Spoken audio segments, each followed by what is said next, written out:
প্রিয় দিনী ভাই ও বোনেরা, আজকে ভিডিওতে তুলে ধরছি ইস্তিসকার নামাজ। যখন বৃষ্টি না হওয়ার কারণে মানুষ কষ্ট বাড়তে থাকে, তখন আল্লাহর কাছে বৃষ্টির জন্য দরখাস্ত দোয়া করা সুন্নত।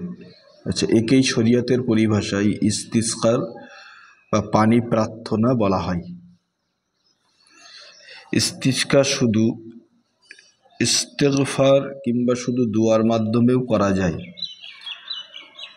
কাছে একাকী নামাজ আদায় করার মাধ্যমে কিংবা জমাতে নামাজ আদায় করার মাধ্যমেও করা যায়। তখন একাও এই নামাজ পড়া যায়, আবার জমাত করেও পড়া যায়। জমাতের সাথে ইস্তিসকা নামাজের মাসনুন তরিকা হলো যে ছোট বড়, আবাল বৃদ্ধ বনিতা তথা এলাকার সকল মুসলমান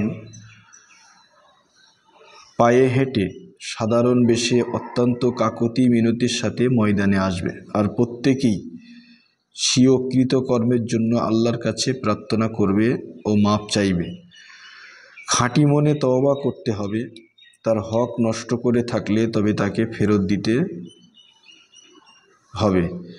কোনো অমুসলিমকে সাথে আনা যাবে না, অথবা সকলের মধ্যে হতে যিনি সবচেয়ে বেশি খোদাভীরু তাকে ইমাম বানিয়ে 2 রাকাত নামাজ আদায় করতে হবে। এ নামাজ আজান ও একামত নেই, তবে কেরামত উচ্চ স্বরে পড়তে হবে।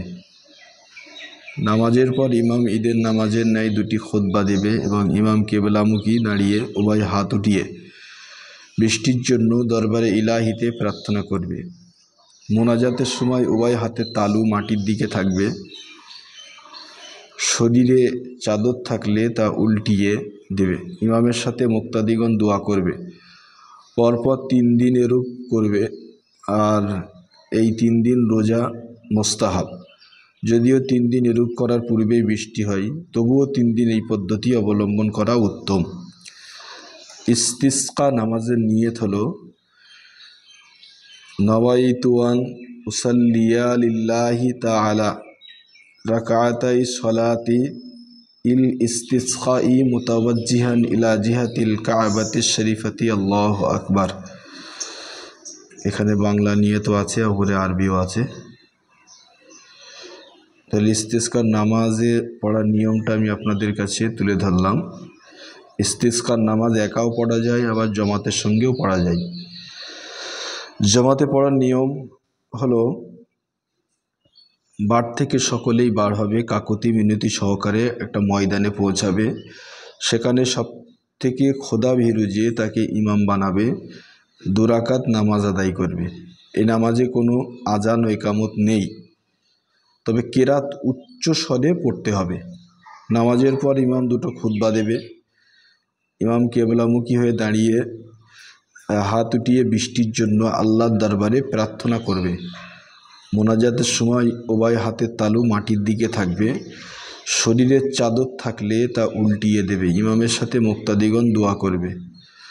এটা করতে হবে কদিন? 3 দিন। এবং এই ইস্তিসকার আমল শুরু করার সময় এই 3 দিন রোজা রাখা মুস্তাহাব।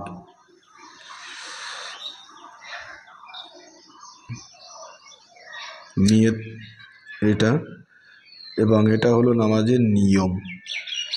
কিভাবে পড়তে হবে পুরো নিয়মটা এই ভিডিওতে আপনাদের কাছে তুলে ধরলাম।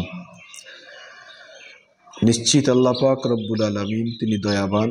এই নামাজের ফলে যদি বৃষ্টি না হয় তাহলে বৃষ্টি বর্ষণ করবেন। খোদা হাফেজ। আসসালামু আলাইকুম ওয়া রাহমাতুল্লাহি তাআলা ওয়া বারাকাতুহু।